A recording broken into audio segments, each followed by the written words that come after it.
Roots of the Science podcast with your girl, Anne with an E. Episode of the Root of the Science podcast with your girl, Anne with an E. If you are new here, welcome. It's always such a pleasure to have new listeners to the show. If you're returning, thank you so much. We are back once again. A reminder that you can listen to this podcast on Spotify, Apple Podcasts, Google, or wherever else you listen to your podcast. And remember to click the subscribe button so that you are notified when a new podcast comes on. This includes on YouTube. And remember that you can follow this podcast on Twitter, Instagram, and TikTok at The Root of the Sci Pod, or on Facebook and LinkedIn, as well as YouTube at The Root of the Science podcast. As women, it is important for us to embrace and take pride in our breasts. However, there are instances where it can become a source of immense pain and shame. Today, we're speaking with Ruth Makena Mugaa, an advocate of the High Court of Kenya and the founder of the Gigantomastia Foundation. Gigantomastia is a rare medical condition characterized by excessive breast growth, which can cause physical discomfort, emotional distress, and significant challenges in your daily life. Ruth's personal experience with this condition led her to establish the Gigantomastia Foundation, a platform aimed at raising awareness, providing support, and advocating for individuals affected by this condition. In this discussion, she will share her extraordinary and really inspiring journey of healing from this condition, as well as shed light on how she actively works towards helping others find healing. Tune in to all of this and, of course, so much more. Let's go. Good morning, Ruth. Welcome to the show. Thank you very much. I'm honored to be your host today. It's a pleasure. Before we get things started, we've introduced you that you are an advocate at the High Court in Kenya and also the founder of this foundation. So I think to just set the scene straight, I'd really like to know why an advocate of the Court of Kenya would establish a Gigantomastia, did I pronounce it correctly? Foundation. Gigantomastia Foundation. Yes. So how did that come about? Well, I was diagnosed with gigantomastia 12 years ago at the tender age of 25 years. So I never knew I had gigantomastia up until I met an orthopedic surgeon and I had recurrent shoulder dislocations. So when my orthopedic surgeon was fixing my shoulder on the table is when he realized that I have excessive breast growth tissue. So that is when he referred me to a plastic surgeon here in Kenya. And when I went and saw the plastic surgeon, he clearly diagnosed me with gigantomastia. So I went ahead 12 years ago and I had a reconstructive surgery, which is a breast reduction surgery, a reduction mammoplasty. So I went on with my life as usual. And had I not known that I had gigantomastia, I didn't know up until when my shoulder fixed. That is when I sat back and asked myself a very fundamental question. I had an aha moment. Like, how many more women are suffering from gigantomastia and don't know what to do? And they don't know that they're suffering with gigantomastia. And that is when I partnered with one of the surgeons who worked on my breast reduction. And I told him, I think we should take this awareness of gigantomastia a notch higher. That is when I established the Gigantomastia Foundation. Amazing, amazing. You've spoken that you didn't know until, you went to your orthopedic surgeon. So help us understand then, how does this condition actually affect a person's normal day-to-day life? And, how did it get to that part where you were like, okay, I need to go and see an orthopedic surgeon? Previously, as I earlier said, my shoulder used to dislocate a lot. So I had my first surgery done on my shoulder in the year 2002. Then in 2012, my shoulder dislocated again. And I could really not pinpoint what is the cause of my shoulder dislocating. So when I went to see the orthopedic and when he was performing my second surgery on my shoulder, is when I think he realized on the table that what is pulling my shoulder is the breast weight, that I had very big breasts. So ideally, gigantomastia really limited me into doing very many things. Like I would have, my most fundamental symptom here was my dislocating shoulder. Secondly, back pains. I had very bad back pains, shoulder pains, neck pains. I'm not to mention getting bras that could fit my bust size was quite an issue. So I don't know if I've answered your question holistically, but it is the breast weight that limited me to do activities like a 25-year-old girl would. Like even dressing up like my peers was very hard. Even getting clothes size that could fit me was very hard. So I could be identified in a tier of even a 40-year-old woman, you understand? So it also, I could say, like for me, probably because I have a bubbly personality, I have a strong personality, I did not let it take me down personality-wise or dim my self-esteem. But from the 10 years I've been doing this gigantomastia, I have seen that it has robbed of so many women of their self-esteem, leave alone 13-year-old girls who have also come on board and have had this surgery to the tunes of 10 kilograms being exercised from their chests. Wow. That's something that, one doesn't fully understand unless you've experienced this. And I think many women, they don't even know probably that this is a symptom. There's a name for this symptom that they have, because I think there's just an assumption that, oh no, you just have big breasts, So it's really amazing that you are putting on this awareness, and you can really hear how it really affected your day-to-day life. So let's talk about how you got started. You said that you got together with the surgeon who helped you. So what were some of the challenges, if any, in starting this foundation in the early stages? I would say that the challenges that I went through first is the mere fact that my insurance company declined to pay for the surgery, terming it as cosmetic surgery. So I'm sure in South Africa you call it medical aid. So that was my first challenge, but I would say thank God that my parents were able to come up with the amount that was needed, and I had my surgery done. Secondly, one of the major challenges that I also had is to try and streamline the stereotypes that come with gigantomastia. Because there are some people who don't understand. Why would you tell me I'm sick because I have big breasts? There was a lot of rejection that came with it. But it came with time, with the awareness, with me making so much noise about it. So many people have warmed up to the idea that gigantomastia, actually, it is an issue. There's nothing normal as to having very big breasts that are actually debilitating your health, like you're having backaches, neck pains, shoulder pains, and even others have gotten to a point where they would think they were bewitched. So that is one of the stereotypes, that the rejection that probably I got, especially from the people who are not very learned. How would I want to phrase it? Like the people who are from very humble backgrounds, who don't understand why somebody would go into surgery to have their breasts reduced. You understand? And linking like a condition, a medical condition, with witchcraft. You understand? Also, there's the part of funding it. Funding the organization, like getting funds, because this surgery does not come cheap. That was also one of the major challenges. But with time, a step at a time, I got to make a lot of noise. I got to bring so many people on board. I got to involve so many county governments in the country to be able even to give us operating spaces in the public hospitals, and it took another step. The traction I wanted, it started getting the attention that I was really looking out to get.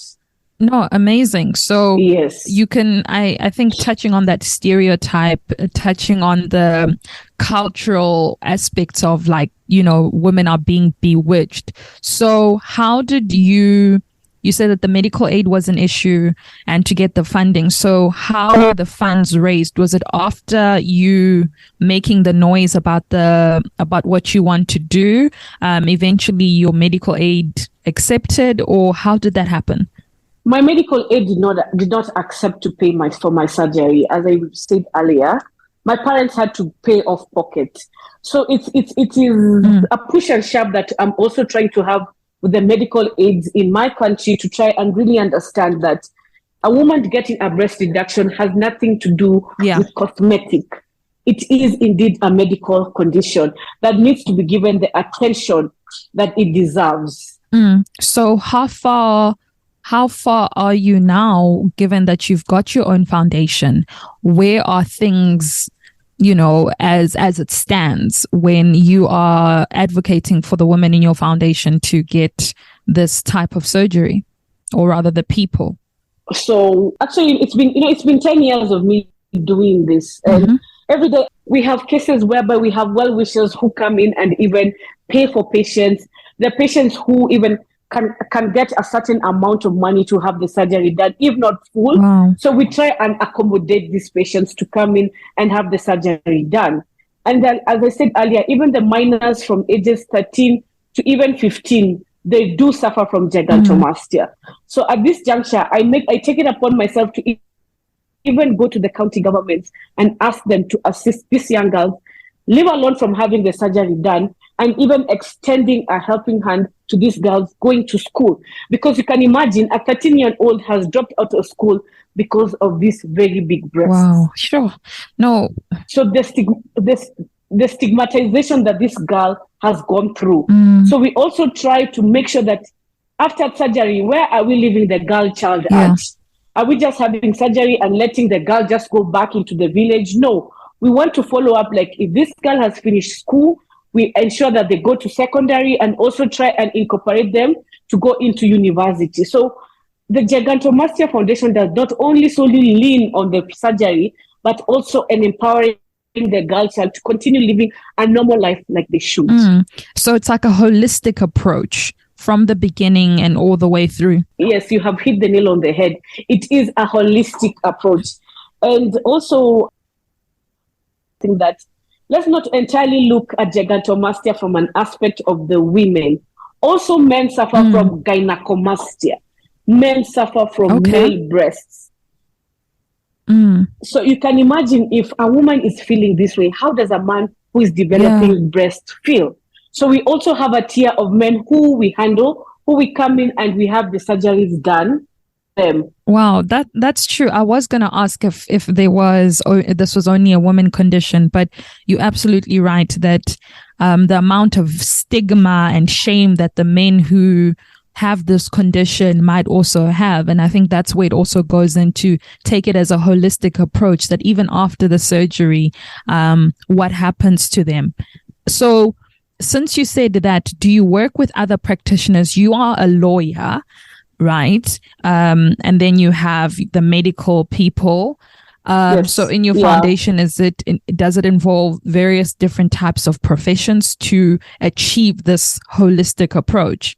In my foundation, I would say I only partnered with a plastic surgeon, because plastic surgeons are the surgeons who are best known to do this breast reduction and reconstruct the breast to achieve the best results. So I have partnered with a plastic surgeon who we come and we do the surgeries for the patients. And after that, we try and also walk the journey with the patients who have come in to have the surgery done from the inception of the surgery to the 4 weeks that they undergo the aftercare before you're given a clean bill of health. So ideally, gigantomastia, I, as Ruth Makena, have partnered with a plastic surgeon. And you said you've been doing this for 10 years. So to date, how many women and men have you helped so far? For 10 years, it is safe to say that I have helped close to 350 patients. Wow. Amazing. Congratulations. Thank you. So are there any pressing challenges that the foundation is maybe experiencing? I would go back to the issue of funding. This is something we are looking at every other day. And how does somebody, if they, like you said, that some people do assist with funding some of the patients, how can individuals partner with the organization to support the foundation?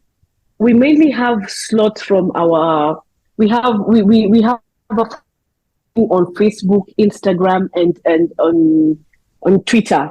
So you can just come in and drop us an email, then we can take it up from there. So that, you cannot limit somebody as to how they want to partner.